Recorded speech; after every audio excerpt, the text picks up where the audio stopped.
There's a specific kind of workplace situation that a lot of women know intimately, but almost no one talks about in precise detail, because the precise details are exhausting to explain, and even more exhausting to prove.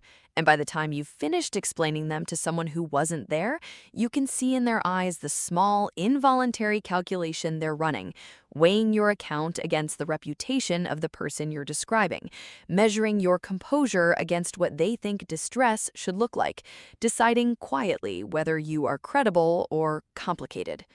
I am going to tell you exactly what happened to me in precise detail, and I am going to tell you what I did about it, and I'm going to let you run whatever calculation you need to run, because I stopped caring about that particular arithmetic a long time ago. My name is Renee. I am 31 years old and I work in marketing, strategy specifically, for a mid-sized consumer goods company in the Chicago area. I am good at my job. I don't say that as a preamble to make myself sympathetic. I say it because it's relevant to the story. The fact that I was good at my job is exactly why what happened happened. I joined the company 2.5 years ago as a senior brand strategist. It was a step up from my previous role. Better title, better salary, better visibility. The team was small, 9 people in the marketing division, and my direct manager was a man I'll call Greg. Greg was 53, 17 years at the company, well liked by the leadership team, and the kind of professional who had accumulated enough goodwill over enough years that his reputation functioned as its own kind of armor. For the first 3 months, everything was normal. Greg was a decent manager, not exceptional, not a mentor, but functional. He gave clear briefs, reasonable deadlines, and credit when credit was due. I settled in, learned the internal culture, built relationships with my colleagues, and started producing work that I could tell was making an impression. The VP of marketing, a woman named Sandra, stopped by my desk twice in my second month to tell me specifically that a campaign deck I'd built had changed the conversation in the room. I was building something real there. I felt it. The shift with Greg happened gradually the way these things often do, so gradually that I spent the first few weeks questioning my own read on it. Small things first. He started messaging me on the internal chat system in the evenings, after hours, casual things, links to industry articles, observations about a competitor's campaign, questions that could have waited until morning but didn't. I responded professionally and briefly, and didn't think too much of it. Some managers are like that. Then the messages got more personal. How was my weekend? Had I seen a certain movie? Did I like a particular restaurant near the office because he was thinking about taking his team there? But then a follow-up, just to me, saying, actually, maybe just the two of us. He'd love to get my take on the place. I ignored the second message. I responded the next morning as though it hadn't been sent, answering a work question from another message in the chain and letting the restaurant suggestion disappear into the thread. This is something women learn to do, the strategic non-acknowledgement, the way you can paper over something by simply not giving it the oxygen of a response. I was hoping it would recalibrate on its own. It didn't. Over the next few weeks, the messages continued, the suggestions became less deniable, and then at the department happy hour, the kind of low-key after-work thing that's technically optional and actually not, Greg found a moment when the group had naturally separated and told me directly that he found me impressive, that he thought we had a real connection, and that he'd like to take me to dinner. Not as a team thing, just us. I want to describe how I felt in that moment, because I think people sometimes imagine that women in this situation feel flattered, or conflicted, or uncertain. I felt none of those things. What I felt was a very specific, bone-deep exhaustion, the kind that comes not from surprise, but from recognition. The recognition that something I had been hoping wasn't happening was, in fact, happening, and how I handled the next 60 seconds would matter enormously for my career at a company I had worked hard to get into and actually wanted to stay at. I told him clearly, calmly, and quietly, we were in a bar, I was not going to make a scene, that I didn't think that was appropriate given our working relationship, that I valued the professional dynamic we had, and that I hoped we could keep things focused on work. I said it the way you might decline an invitation to an event you genuinely can't attend. Neutral, closed, final. He nodded. He said, of course, no problem. He understood completely. He went back to the group. I stayed another 20 minutes, said my goodbyes, and went home and sat on my couch for a long time thinking about whether I handled it right. 2 weeks later, I got my first negative performance note. It was framed as feedback, delivered in a one-on-one, and it was specifically about a project deliverable that I knew with complete certainty had been well received by the wider team and signed off on by Sandra herself. Greg told me the strategic framing was unclear and that the client-facing language needed more polish. He used words like inconsistent and still developing. He said he was noting it in the system as a development area. I went home that night and opened a Google Doc. I titled it simply with the date, and I started writing everything down. Every message reconstructed as accurately as I could from memory, with approximate dates. Every in-person comment, the happy hour conversation, word for word as I remembered it, and now this performance note. The project name, what the feedback was, the date it was delivered, and a separate note documenting that the same deliverable had received explicit verbal praise from Sandra on an earlier date. I want to be clear about something. I did not start this document because I had a plan.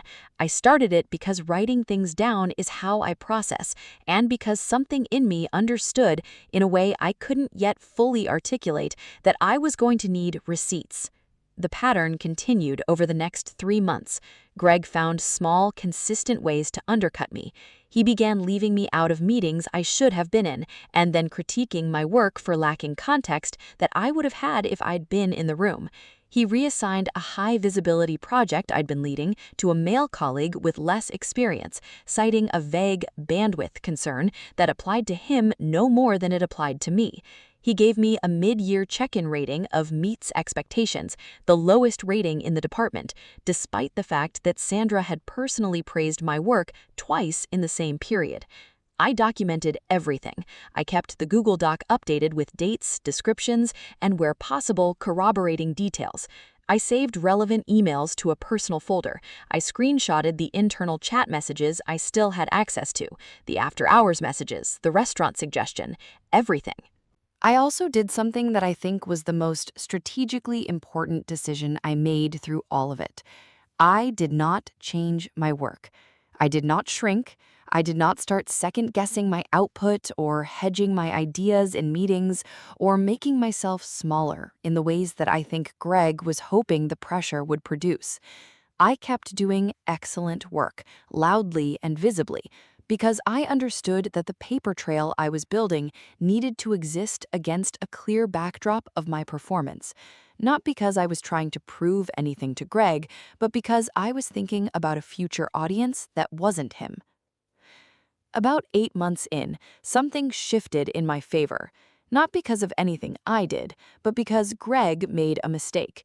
He sent an internal chat message that was meant for someone else, I genuinely believe it was accidental, to a channel I was included in. It wasn't explicit, but it was pointed, a comment to a colleague about me being more trouble than she's worth, and a reference to dealing with the Renee situation before reviews. It was up for maybe 4 minutes before he deleted it, but 3 people saw it. 2 of them came to me separately that same afternoon.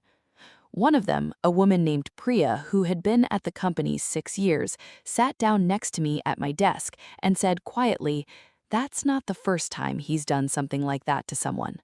She didn't elaborate that day, but she gave me her personal email address and told me to reach out if I needed to talk. I emailed her that night. We met for coffee that weekend, and over the next 2 weeks, I learned that I was not the first woman in that department to have this experience with Greg.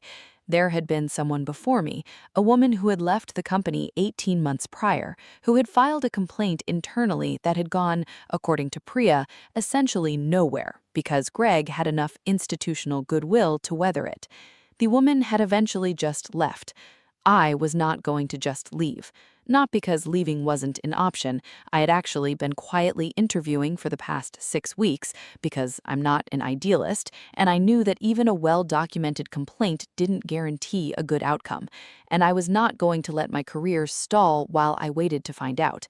I was going to leave when I was ready and on my own terms, but before I left, I was going to do the thing that the woman before me hadn't had the documentation to do. I reached out to the woman who had left. I'll call her Diane. Priya connected us. Diane and I spoke on the phone for almost 2 hours. She had her own documentation, incomplete but real, and she had never formally escalated beyond the initial complaint that had been quietly buried. She was willing to add her account to a formal submission if I built it. I contacted an employment attorney, not to sue, at least not initially, but to understand my options and have my documentation reviewed by someone who knew what would hold up. The attorney looked at what I had and told me it was, in her words, more organized than most. She helped me understand the formal complaint process and what a simultaneous submission to the EEOC would look like if the internal process failed again. I submitted the complaint to HR on a Tuesday.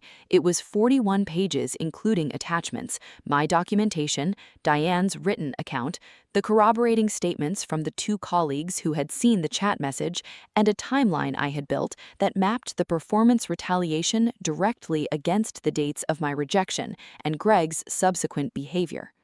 I also, that same Tuesday, accepted a job offer from another company, a step up, better title, 15% salary increase. I had already accepted in my head the week before. I timed the submission and the acceptance on the same day on purpose. I gave my 2 weeks' notice on Wednesday. The HR process took 11 weeks after I left. I was contacted twice for follow-up information, which I provided promptly and completely. I was not there to see the outcome in real time, but Priya, who stayed, kept me informed. Greg was placed on administrative leave 5 weeks into the investigation. He resigned before a formal termination could be processed, which is how these things go, because institutions frequently allow an exit that preserves the appearance of a mutual parting. His LinkedIn showed him as open to opportunities for a long time afterward. Sandra, the VP, called me personally. She didn't say much that was specific, HR constraints, I'm sure, but she said she was sorry for what I experienced and that she wished she had seen it more clearly while I was there. I appreciated the call. I didn't need it, but I appreciated it. Priya texts me sometimes. She's still there, still doing good work.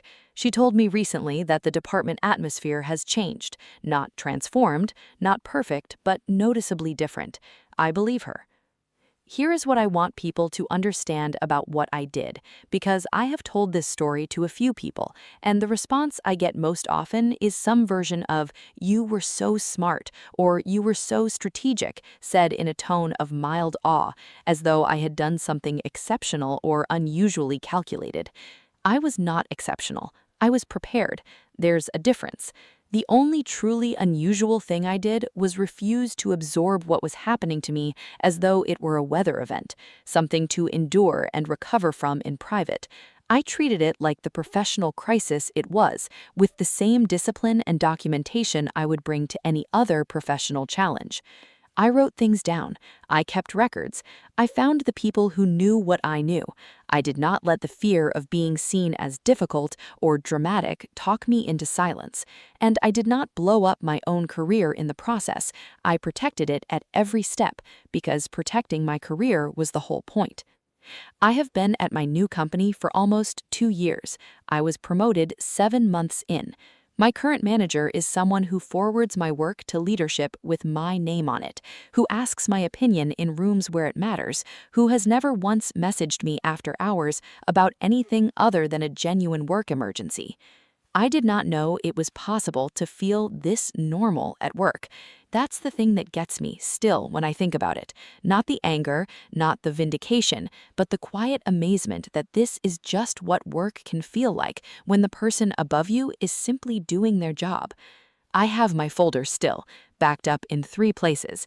I keep it not because I think I'll need it, but because it reminds me of something important. I was the one who paid attention. I was the one who refused to let it be a story that ended with me quietly walking out a door and swallowing it. The story ends the way I decided it would end. That's the only part that was ever really in my control, and I am so glad I understood that before it was too late.